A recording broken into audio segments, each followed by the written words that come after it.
Qu'est-ce qui fait froid? Derrière moi, le clocher de Beaufort. C'est comme ça que j'introduis cette vidéo pour vous parler aujourd'hui de la cotation ITRA. Je vais essayer de vous expliquer un petit peu comment ça marche, comment ça fonctionne, un peu aussi vous parler de moi, ma cote ITRA, mes objectifs pour les mois, les semaines à venir, enfin pour cette année 2021 de manière générale. C'est un peu tout ça que je voulais aborder.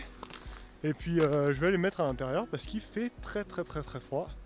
Mais il fait très beau aussi, donc c'est quand même super plaisant. Allez, on se retrouve à l'intérieur. Bon, après cette introduction glaciale, je suis rentré à l'intérieur. Hein. Si vous ne le savez pas, je suis un grand frileux moi, donc on est mieux là. Surtout que vous voyez derrière moi, il y a l'ordinateur. Tout à l'heure, on ira devant l'ordinateur pour regarder un petit peu mon historique ITRA, mes résultats. Et avant ça, on va parler un petit peu de comment ça marche finalement l'ITRA, la cotation, etc. Tous ces sujets que j'ai envie d'aborder avec vous. Alors l'ITRA d'abord, qu'est-ce que c'est? Comment ça fonctionne? ITRA, c'est l'acronyme de International Trail Association, donc c'est un statut associatif. C'est quelque chose qui a été créé en juillet 2013, après un peu un long processus de réflexion sur finalement comment on pouvait structurer un peu mieux cette pratique du trail qui était en plein essor. Et encore, hein, en 2013, on était très loin de ce qu'on est aujourd'hui. Et voilà, il y avait déjà cette réflexion de vouloir structurer une pratique qui était en train de croître. Et finalement, il y a pas mal d'acteurs hein, dans le milieu qui sont retrouvés et qui ont réfléchi un petit peu comment faire pour structurer tout ça. Et c'est comme ça que l'ITRA est né. Parmi les membres fondateurs, il y a des gens bien connus. Je pense notamment à Catherine et Michel Poletti, qui sont les fondateurs hein, de l'UTMB. Aujourd'hui, Michel a pris un peu de recul sur la vie professionnelle, même s'il regarde ça, j'imagine, toujours avec un œil de passionné. Mais voilà, il y a des personnalités comme eux. Il y a,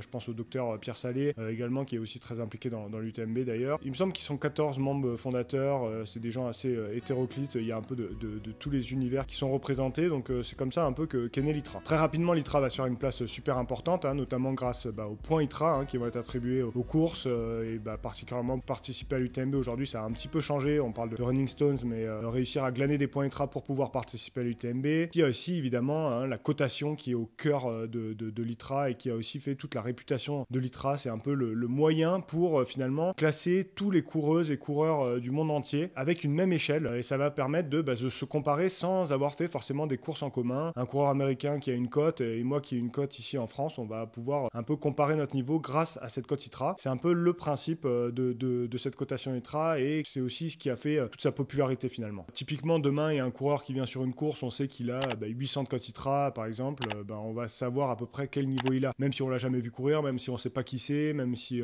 etc. Donc c'est ça aussi l'intérêt de la cotation ITRA, c'est finalement de vous donner un niveau à peu près objectif, le plus objectif possible en tout cas, c'est jamais totalement objectif. Alors tout l'enjeu c'est de savoir comment aller calculer cette cotation ITRA. Faut séparer deux choses, il y a la cotation ITRA générale qui va vous donner votre niveau général, puis après il y a la cotation de chaque cote sur chaque... Moi qui m'intéresse vraiment de près au sujet, jusqu'à récemment je faisais erreur en fait, hein. C'est pour dire un petit peu la complexité de comment est calculé tout ça. C'est pour ça que je suis allé me replonger dans un peu les entrailles du règlement pour vraiment vous donner des choses assez précises. Il faut comprendre, la première chose c'est que la cotation ITRA n'est basée que sur votre vitesse. Par exemple, si vous finissez devant François Daen ou Jim Walmsley, ça va pas influencer votre cote ITRA, ça va pas donner un bonus parce que vous avez fini devant un des meilleurs coureurs du monde. Je pensais que jusqu'à récemment ça comptait, finalement en fait ça ne compte pas. Dans les explications, hein, c'est bien stipulé, ce n'est que votre temps, que votre vitesse qui est pris en compte pour calculer votre cote ITRA. Le calcul se base sur une base de 1000 qui est la référence un peu, c'est une référence théorique qui est basée sur le record du monde de la distance. En l'occurrence, c'est le record du monde du marathon. Pourquoi on prend cette référence-là? C'est parce qu'en fait, l'algorithme, j'y reviendrai,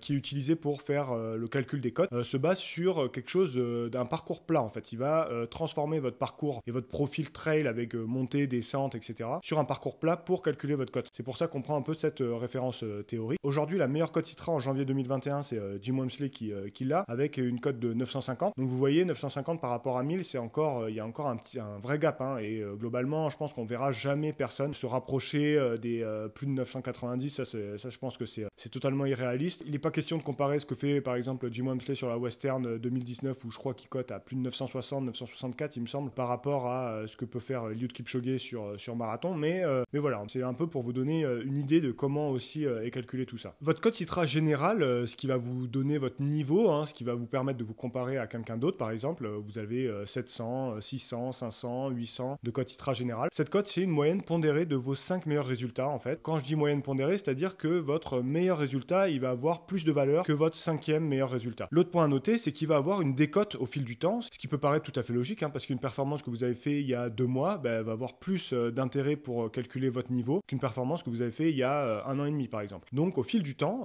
cette cote-là, elle va avoir moins d'importance dans la pondération de votre cote ITRA générale pour donner le niveau global. Bien sûr, cette cote, elle restera la même, c'est pas parce que j'ai fait une performance énorme il y a 6 ans que cette performance-là, elle va être décotée en termes de cote en elle-même. Par contre, elle va avoir moins d'importance dans le calcul de ma cotation propre. Alors là, j'ai pris un exemple de 6 ans, ça va pas parce que en fait, il me semble que c'est que les 2 dernières années qui sont pris en compte. Non, je crois que c'est 36 mois exactement, donc c'est 2 ans et demi pour calculer votre cote ITRA moyenne. Mais en tout cas, voilà, une cote qui a été faite il y a 2 ans va avoir moins d'importance pour calculer votre niveau général qu'une cote qui a été faite très récemment, et ça peut paraître tout à fait logique. Donc maintenant qu'on a parlé un peu de la cotation ITRA générale qui donne votre niveau général, parlons un peu des cotations en elles-mêmes, comment quand vous avez fait une course, il y a une cote qui va être calculée à partir de ça. L'idée générale qu'il faut comprendre, c'est qu'il y a un algorithme qui est assez développé d'ailleurs, c'est un peu tout ce qui a fait la réputation de cette cotation ITRA, qui va transformer le profil de la course en une course à plat. Donc c'est-à-dire qu'une course par exemple qui a 20 km, 2000 D+, 2000 D-, l'algorithme va mouliner et va calculer qu'est-ce que ça correspond à une course à plat. Et en fonction de ça, votre temps va être mis en rapport à tout ça, et une cote va être calculée à partir de ça. L'autre élément, c'est que cet algorithme prend en compte la technicité du terrain. Il va pas prendre en compte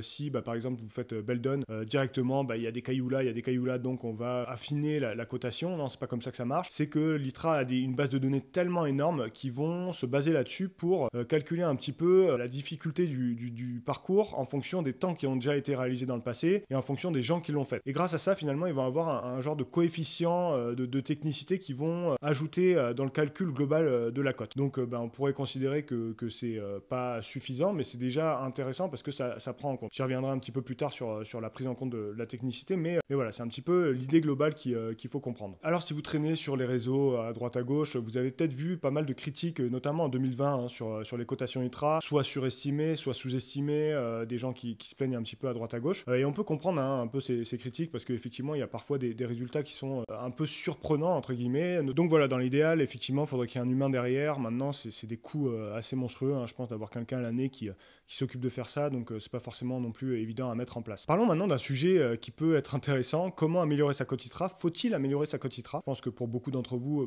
vous n'avez pas forcément envie ou d'intérêt à améliorer votre cote ITRA, et puis c'est totalement compréhensible. Après, dans certains cas, ça peut être intéressant. Je pense notamment aux courses de l'UTMB qui proposent des dossards sans tirage au sort aux gens qui ont une certaine cote ITRA. Donc c'est 750 pour les 3 plus petites courses, l'OCC, la CCC et la TDS, et c'est 790 pour l'UTMB. D'ailleurs, si vous avez plus de 850 pour les 3 plus petites et 880 pour l'UTMB, vous payez même pas le dossard. Maintenant, effectivement, c'est pas forcément à la portée de tous. Je pense que 750, c'est quand même beaucoup de monde peuvent passer les 750 et avoir un dossard au moins réservé sur les 3 plus petites courses. Donc là, ça peut être intéressant d'essayer de passer cette barre-là. C'est vrai que pour après, déjà 790, ça commence à être plus compliqué. Et puis après, ne pas payer le dossard, là, ça devient vraiment très très compliqué. Il faut être un trailer élite en fait, tout simplement. Après, l'autre élément, c'est que je pense que la cotation ITRA, c'est quelque chose qui est intéressant pour évaluer aussi son niveau et un peu voir sa progression au fil des années. Ça veut pas tout dire évidemment, parce que parfois son niveau global va vraiment augmenter, mais on n'est pas là le jour J sur les courses, on n'arrive pas à répondre présent pour diverses raisons. Donc effectivement, ça veut pas tout dire évidemment, mais ça peut être un élément intéressant aussi pour voir comment on réussit à gérer la compétition et puis gérer ces courses-là. Et puis de manière générale, ça donne quand même une idée sur votre niveau global, parce que forcément, si vous êtes très très fort physiquement, au bout d'un moment, vous allez faire des courses intéressantes. Alors parlons maintenant un peu de comment améliorer sa cote ITRA. Alors la chose principale évidemment, c'est de s'entraîner plus, de progresser d'un point de vue physique, ça paraît évident, mais il fallait quand même le dire. Ensuite, il y a quelques astuces, comme je vous disais, pour tenter d'améliorer sa cote ITRA. La première chose qu'il faut savoir, c'est que les courses très courtes et les courses vraiment longues, donc ultra et ultra XXL, là, c'est très dur d'avoir des bonnes cotes ITRA parce que physiologiquement, c'est quand même des efforts où il faut être vraiment très très fort physiquement pour faire des temps vraiment intéressants. Finalement, pour la majorité d'entre nous, c'est entre 20 et 60 km qu'on va réussir à faire les meilleures cotes ITRA parce que physiologiquement, c'est là où on est le plus fort dans l'ensemble. Si on fait une moyenne entre tous les sportifs, c'est à peu près là où on va réussir à tirer le meilleur de nos capacités. Donc, c'est plutôt sur ces formats-là qu'il faut essayer de viser pour essayer d'augmenter sa cote ITRA. Après, il y a quelques autres facteurs qui sont intéressants à prendre en compte. Je pense notamment à la technicité. J'en parlais tout à l'heure sur l'algorithme qui prenait en compte la technicité du terrain. Pour être honnête, l'algorithme il a plutôt quand même tendance à décoter un peu les courses vraiment très techniques. Donc mon conseil, ça serait plutôt de viser des courses assez peu techniques.